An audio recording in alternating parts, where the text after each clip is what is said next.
क्या इंग्लिश की किताब को हिंदी कर देने से कोई परिवर्तन आ जाएगा या क्या हो जाएगा? नहीं, देखिए, इसको परिवर्तित करने से मुगलों को उग्र कह देने से पक्षपात हट गया? नहीं, मुगलों को उग्र कहने से पक्षपात नहीं। अगर मुगलों का हटा के और फिर हम हिंदू का कर देंगे तो यही होगा कि इतिहास में जो परिवर्तन हुआ है, जिसकी सत्ता रहती है वो सदियों से मुगल काल में हिंदू राजाओं की अनदेखी की गई। अकबर महान है, बाबर महान है, औरंगजेब महान है, हुमायूं महान है। एनसीईआरटी की किताबों में किए गए बड़े परिवर्तन, मुगलों को बताया गया क्रूर। नमस्कार, मैं प्रशांत दुबे और आप देख रहे हैं न्यूज राष्ट्र।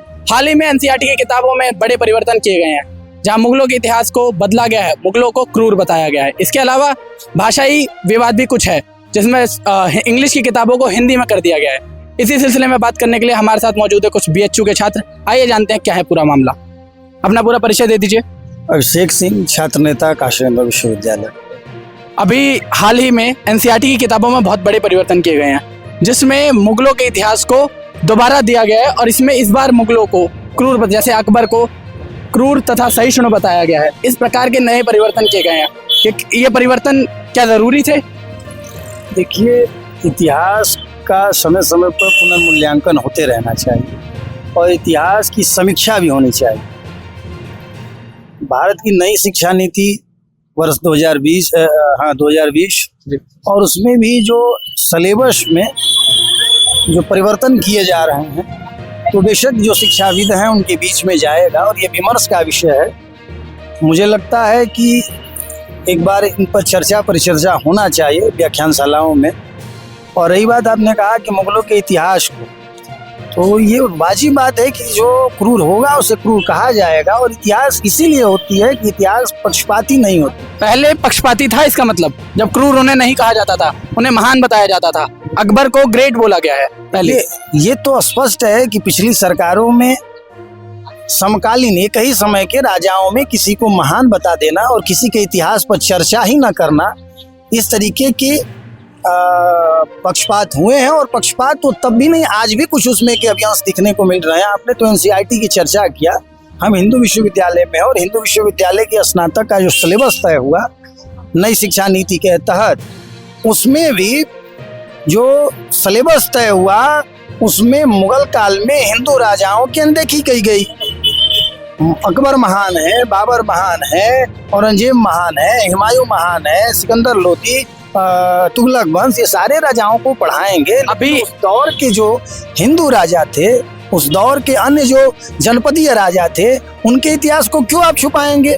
जब किसी कालखंड के आप राजाओं की चर्चा करेंगे तो उस कालखंड में आने वाले जो भी महत्वपूर्ण शासक हैं और जो भी छोटे शासक हैं, देखिए इतिहास में छोटा और बड़ा योगदान होता है। और जिनके कार्यशैली, निर्णय देश के हित में क्या रहा, उसकी समय के साथ समीक्षा, मूल्यांकन और चर्चा होनी चाहिए। लेकिन केवल और केवल अब ये देखिए, ये बड़ी हास्यास्पद विषय है कि उनको तो क्या बता दिया गया, मुगलों को क्रूर बता दिया गया, लेकिन अभी भी हिंदुओं को नहीं ऐड किया गया। छत्रपति शिवाजी महाराज या महाराणा प्रताप का नाम अभी भी नहीं है। यही विडंबना है कि क्रूर जैसी शब्द या इस तरीके की कुछ बात आई तो चर्चा पर चर्चा का विषय हो गया। पर चर्चा का जो दूसरा स्वरूप है उस पर भी चर्चा नहीं हो रहा है कि हिंदू शासकों के पर चर्चा क्यों नहीं हो रही है, हमारे महाराणा प्रताप के नामों पर चर्चा क्यों नहीं हो रही है, शिवाजी के इतिहास की चर्चा क्यों नहीं हो रही है। तो इन सारी बातों को सोचने और समझने का समय है। और इस पर जो ऐतिहासिक परिप्रेक्ष्य में काम करने वाले जो स्कॉलर्स हैं, जो शिक्षाविद हैं, जो सामाजिक चिंतक हैं, इस पर उनको काम करना चाहिए। और आप बहुत बहुत धन्यवाद, आपको ऐसे सवाल लेकर के समाज के हर वर्ग से आपको जुड़ना चाहिए, पूछना चाहिए और उससे जो प्रश्न आ रहे हैं उसको समाज तक, जो चिंतन आ रहे हैं उसको समाज तक परोसना चाहिए। तो इसके अलावा मुगलों के इतिहास में परिवर्तन तो किया ही गया है, भाषा को लेकर एक बहुत बड़ा विवाद आ गया है। एनसीईआरटी की इंग्लिश की किताबों में भी परिवर्तन किया गया है, जहां इंग्लिश छठी क्लास की जो इंग्लिश की पहली किताब थी उसको हनीशक्ल कहा जाता था, उसको पूर्वी कर दिया गया है। क्या इंग्लिश की किताब को हिंदी कर देने से कोई परिवर्तन आ जाएगा या क्या हो जाएगा? नहीं, देखिए, इसको परिवर्तित करने से कोई अंतर नहीं आएगा। सबसे पहली चीज तो है कि इतिहास को जो लोग लिख रहे हैं या फिर इतिहास का जो हो रहा है कि पुनर्विवेचना किया जाए, तो उसके लिए हमको पहले निष्पक्ष होना चाहिए। निष्पक्ष होकर इतिहास का जांच होना चाहिए। हम इतिहास के विद्यार्थी हैं और ये समझते हैं कि इतिहास अलग अलग समय में अलग अलग लोगों के दबाव में कार्य किया जाता है उस पर। तो एक इतिहासकार को हमेशा निष्पक्ष होना चाहिए और निष्पक्ष तरीके से काम करना चाहिए। जहाँ तक किताबों की बात है तो मुझे याद है कि जब हम लोग छोटे थे तो नैतिक शिक्षा और सामाजिक विज्ञान की अलग अलग किताबें आया करती थी, जिससे पढ़ने से और एक भारत की महान विभूतियाँ करके, तो इससे हमको अपने जो देश के जो विभिन्न विभूतियाँ थी उनके बारे में हमको जानकारी मिलती थी। आजकल ये अभाव देखने को मिल रहा है।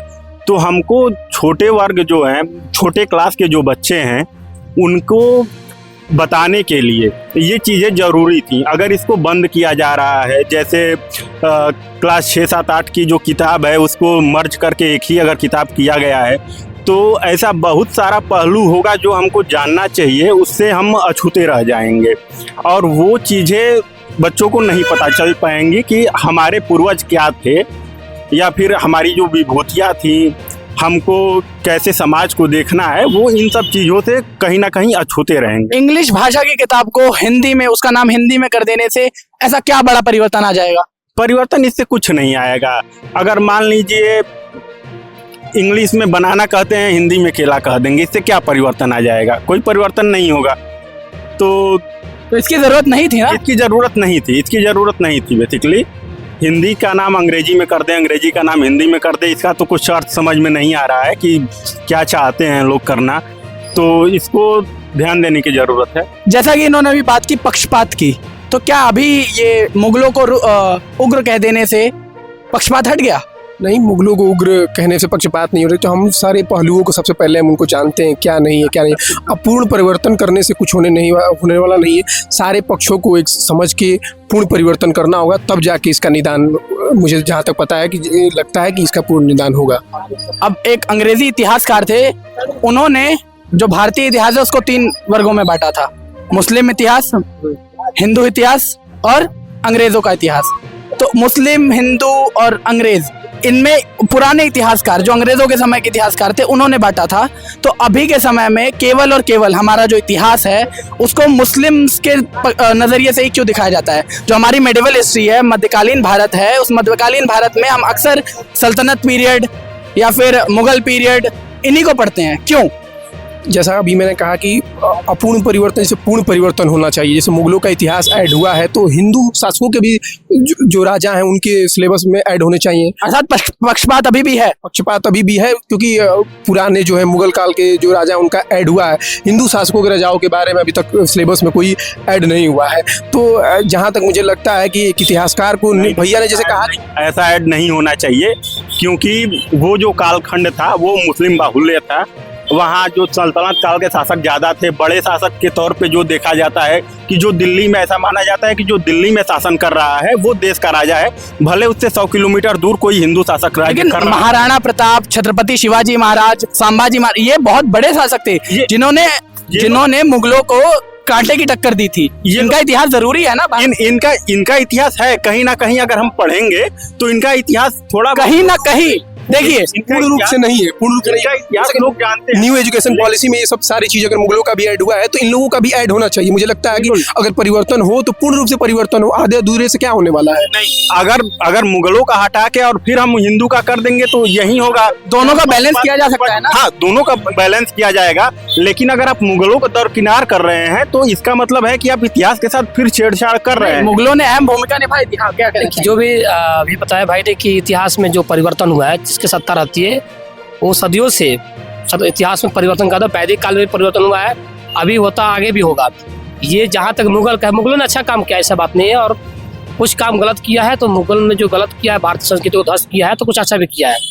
ऐसे नहीं कर सकते मुगलों को नहीं हटा सकते हैं, हटा भी देंगे। जो गलत किया उसको हटाएंगे, लेकिन जो अच्छा किया उसको जोड़ेंगे। पूर्ण लिखा गया है कि अगर मान लीजिए आप कह रहे हैं कि अकबर महान, तो अगर हम पीछे जाएंगे जब, तो हम देखेंगे कि चंद्रगुप्त मौर्य जो थे, जो चंद्रगुप्त मौर्य थे, उनके पास सबसे ज्यादा जो विस्तार किए थे अपनी सेना का या फिर क्षेत्र का जो विस्तार किए थे। सेल्यूकस निकेटर ने 5 क्षेत्र उनके नाम कर दिए। हाँ, तो चंद्रगुप्त मौर्य के पास विस्तार ज्यादा उन्होंने किया था, लेकिन चंद्रगुप्त मौर्य को अगर हम महान नहीं कह रहे हैं, उनके पोते अशोक को महान कहा जाता है। भारतीय इतिहास के केवल 2 ही राजा ऐसे हैं जिनके आगे महान लगा है, ग्रेट लगा है, अकबर और अशोक। तो अशोक के बाद कोई हिंदू राजा हुआ ही नहीं।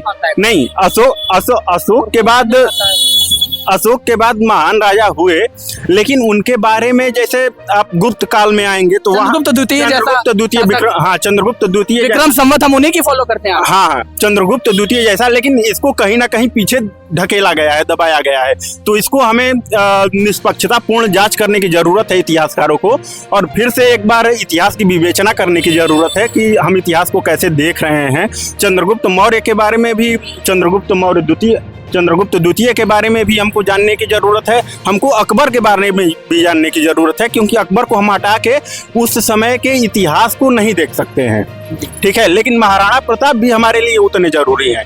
इतिहास का छात्र होने के साथ मैं ये नहीं कह सकता कि आप बस महाराणा प्रताप को देखिए, शिवाजी को देखिए। कौन अच्छा किया, महाराणा प्रताप किए कि अकबर ने किया? तो अकबर को हम लोग अकबर बाबर को हम लोग पूर्व बोलते हैं, गलत किया है इसलिए उसको पूर्व बोला जाता है। तो बाबर को अकबर को महान नहीं कहता है। ये लोगों की मानसिकता है। सत्ता और सरकार जिसकी रहेगी, मुगल सरकार थी, मुगलों ने हावी किया, भारतीय संस्कृति नष्ट किया, हवाई किया, लिखा इतिहासकार ने अकबर को महान लिख दिया। कुछ दिन के बाद मोदी को महान लिख दिया, नरेंद्र मोदी के पास से राहुल गांधी लिख देगा। इतिहासकार कुछ भी लिख सकता है, समझे कि नहीं? इतिहासकारों को जो मौका लिखा है। इतिहास विश्वसनीय नहीं है भारत का अभी तो इतिहासकारों ने ये जो इतिहास जो है थप्पा, जैसे थप्पा कौन है, थप्पा वो अनपढ़ लिखती है इतिहास में, तो उसको क्या मानिएगा आप? मुझे जहाँ तक लगता है कि मैंने ये नहीं कहा कि मुगलों को दरकिनार कर दिया जाए, हाँ, लेकिन अगर एक इतिहासकार को निष्पक्ष होकर इतिहास लिखना चाहिए, उसमें मुगलों के साथ साथ ना, मैंने कहा कि फारसी, ईसाई, इन लोगों को दरकिनार नहीं करना है, बैलेंसिंग करना है, मतलब संतुलित करना है। उसमें हिंदू शासकों के भी जो राजा हैं उन्होंने भी जो अपने जो कृत्य किए हैं उनको भी लिखना है, बैलेंसिंग। और इतिहास को लिखते हुए सारे पक्षों को ध्यान में रख के, सारे जितने भी राजा या शासक जो भी हुए उनको संतुलित होकर सारे पक्षों को ऐड करके हमको इतिहास लेखन का कार्य करना चाहिए। धन्यवाद। मैं प्रशांत दुबे, कैमरा पर्सन तनिषा श्रीवास्तव के साथ।